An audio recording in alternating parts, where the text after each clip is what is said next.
shi sa ma sun yi ne dan ya san idan Allah ya maka ɗaukaka akwai mutumin da yake so ya tozarta ka.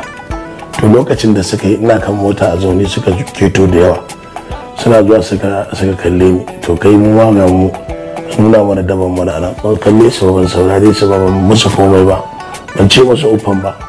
Yi daga cikin sai sa hannu ya fada min mari ina kallon sa kuma ban motsa ba kuma ban sosa ba kuma ban ce komai ba.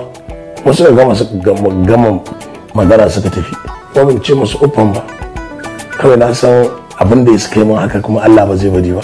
Kuma tunda sun manni dan tozartawa tunda a cikin mutane suka yi shi kuma Allah ba azzalimin bawa bane zai saka mu. Ina da su ina da matata guda daya da yara na guda 9.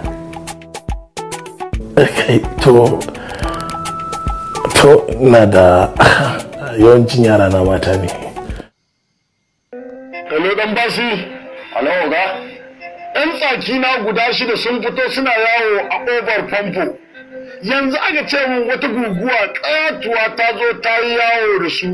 Duk sun razana kuma shaho ya zo ya ɗauke guda 1. Gaskiya ba nan bane oga. To wane ne? Sai dai in tambayi mutanenmu na ɗauka wuya.